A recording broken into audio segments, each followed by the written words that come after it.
যে আমরা নিজেদের ছেলেদেরকে কেন মাদ্রাসায় পড়াবো, তার অনেক গুণ রয়েছে, আমি সেই দিকে যাই না।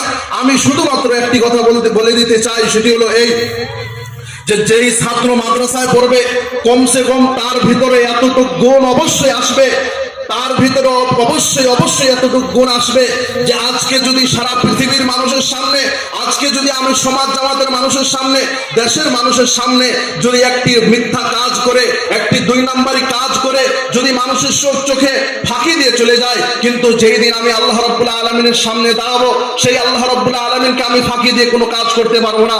যেই দিন আল্লাহ রাব্বুল আলামিন মানুষের মুখকে বন্ধ করে দিবে, যেই দিন আল্লাহ রাব্বুল আলামিন মানুষের মুখকে বন্ধ করে দিবে, মানুষের হাত সাক্ষী দিবে, মানুষের পাও সাক্ষী দিবে, মানুষের চক্ষু সাক্ষী দিবে, মানুষের সমস্ত অঙ্গ সাক্ষী দিবে। সম্মানিত উপস্থিতি, আমরা এই কথাগুলো মাথায় রাখবো। আজকে আমাদের মাথায় এই ভুল ধারণাগুলো দূর করতে হবে।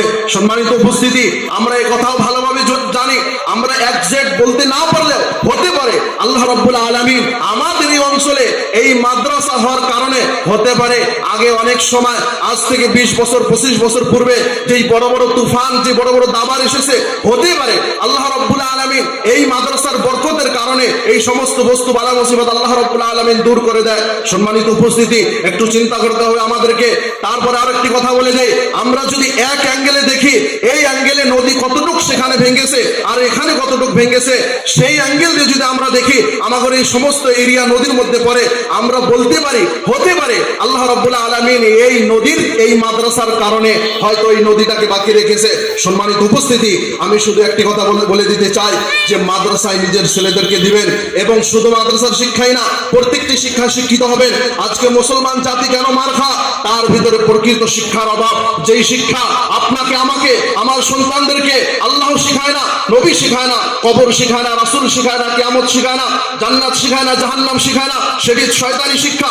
সম্মানিত উপস্থিতি, এই জন্য আমি প্রত্যেকটি মানুষকে অনুরোধ করব, প্রত্যেকটি সমাজে, প্রত্যেকটি গ্রামে আপনাদের যে বক্তব্যগুলো রয়েছে, এই বক্তব্যগুলো আরো ডেভেলপ করার চেষ্টা করেন।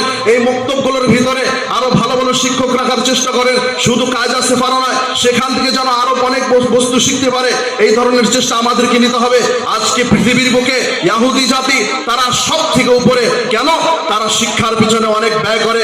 আজকে সারা দুনিয়া তাদের কন্ট্রোলের ভিতরে, তারা সারা দুনিয়াকে কন্ট্রোল করতেছে। সারা ইন্টারনেট তাদের হাতে, সমস্ত পলিসি তাদের হাতে। আমরা কেন নেই? আমাদের হাতে কেন কিছু নেই? এই জন্য আমরা শুধু খেয়েছি আর আমাদের নিয়ে আমরা কখনো চিন্তা করি। সম্মানিত উপস্থিতি, একটু নিজেকে নিয়ে চিন্তা করুন।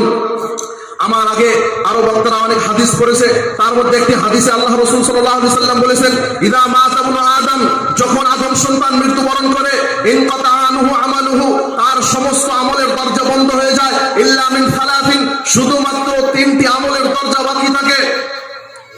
আদম সন্তান যখন মৃত্যুবরণ করে বা মানুষ যখন কবরের ভিতরে চলে যায়, তখন মানুষের সমস্ত আমলের দরজা বন্ধ হয়ে যায়, শুধুমাত্র 3টি দরজা বা 3টি আমল বাকি থাকে। তার মধ্যে একটি আমল হচ্ছে সাদাকাতুন জারিয়া, এমন সদকা যেই সদকাটা কন্টিনিউ চলতে থাকবে, অবসরভাবে চলতে থাকবে। উদাহরণস্বরূপ, আপনি মাদ্রাসার মধ্যে, কোন মসজিদের মধ্যে একটি টিউবওয়েল গেড়ে দিলেন, সেই টিউবওয়েল দিয়ে যতদিন পর্যন্ত মানুষ উপকৃত হবে, সেই টিউবওয়েল গাড়া ব্যক্তি কবরে গিয়েও সওয়াব পেয়ে থাকবে। সুবহানাল্লাহ। তেমনি ভাবে আওয়ালাদিন সালিহিন ইয়াদউ লাহু, সে নেক সন্তান থেকে গেল। নেক সন্তান আপনি কোথায় বানাবেন? নেক সন্তান বানানোর ফ্যাক্টরি কি? নেক সন্তান বানানোর ফ্যাক্টরি হচ্ছে মাদ্রাসাগুলো। আপনি মাদ্রাসায় সন্তান দেবেন, আপনার এই সন্তান পড়াশোনা করে আপনার জন্য দোয়া করবে। আপনি যখন মৃত্যুবরণ করবেন, আপনি কবরে গিয়েও আপনি দেখবেন যে আমার নিকটে এত নিয়ামত কোথায় আসতেছে। সেই সময় আপনি ভাববেন যে আমি আমার ছেলেকে মাদ্রাসায় দিয়েছি, আমার ছেলেকে দ্বীনি শিক্ষা দিয়েছি, আমার ছেলে ভালো কর্ম করেছে, তার কারণে আমি আজকে কবরে শুয়ে শুয়ে সওয়াব পাচ্ছি। তারপরে কোনো ধরনের ভালো কাজ করে গেলেন, আও ইলমিন ইউনতাফাউ বিহি, কোনো ভালো ধরনের জ্ঞান রেখে গেলেন, সেই জ্ঞান থেকে মানুষ উপকৃত হবে। এইভাবে আদম সন্তান কবরে যাওয়ার পরে সমস্ত আমলের দরজা বন্ধ হয়ে যাওয়ার পরেও তার জন্য 3টি আমলের দরজা খোলা থাকে। সম্মানিত উপস্থিতি, আমি বলতে চাই, যেমন ভাবে আজকে ছেলেদের মাদ্রাসার প্রয়োজন রয়েছে, তেমনি ভাবে মেয়েদের মাদ্রাসারও প্রয়োজন রয়েছে। একটি মেয়ে, এই জন্য একজন বিখ্যাত মানুষ বলেছেন, আমার তার নামটা মনে আসতেছে না, একজন বিখ্যাত মানুষ বলতেছেন যে আমাকে একটি শিক্ষিত মা দাও, আমি তোমাদেরকে একটি শিক্ষিত সমাজ দিব। আমাকে একটি শিক্ষিত মা দাও, আমি তোমাদেরকে একটি শিক্ষিত পরিবার দিব, একটি সমাজ দিব, একটি শিক্ষিত সোসাইটি দিব। তাহলে বুঝতে পারুন, তাহলে বুঝে নিন একটি মা কত জরুরি। একটি মা যেই কাজ করতে পারবে 10টা শিক্ষক মিলেও সেই কাজটি করতে পারবে না।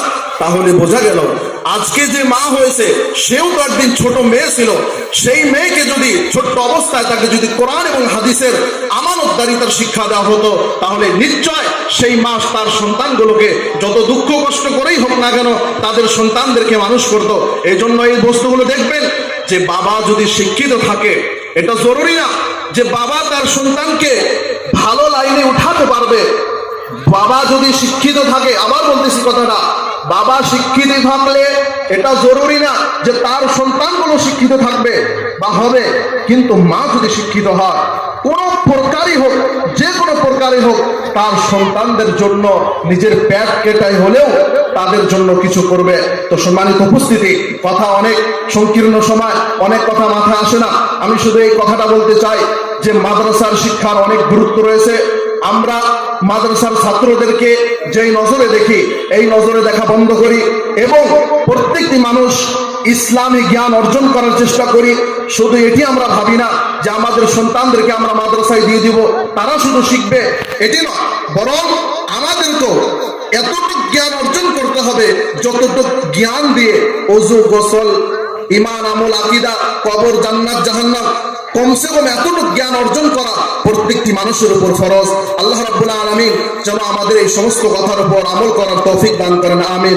হে আল্লাহ, আমরা তোমার নিকটে দোয়া করতেছি, আমরা গুনাহগার, আমরা অনেক গুনাহ করতে ভালোবাসি, তুমি ক্ষমা করতে ভালোবাসো। হে আল্লাহ, তুমি আমাদেরকে ক্ষমা করে দাও, আমিন। হে আল্লাহ, আমাদের এই মাদ্রাসাকে কিয়ামত পর্যন্ত তুমি কায়েম ও দায়েম রাখো, আমিন। হে আল্লাহ, আমাদের এখানে যারা কারেন্টলি পড়াশোনা করতেছে তাদেরকে তুমি উচ্চ শিক্ষায় শিক্ষিত হওয়ার তৌফিক দান করো, আমিন। হে আল্লাহ, আজকে এই সভাকে তুমি কামিয়াব করো, আমিন। ওয়া আখিরু দাওয়ানা আলহামদুলিল্লাহি রাব্বিল আলামিন। আসসালামু আলাইকুম ওয়া রাহমাতুল্লাহি ওয়া বারাকাতুহু। আলহামদুলিল্লাহ।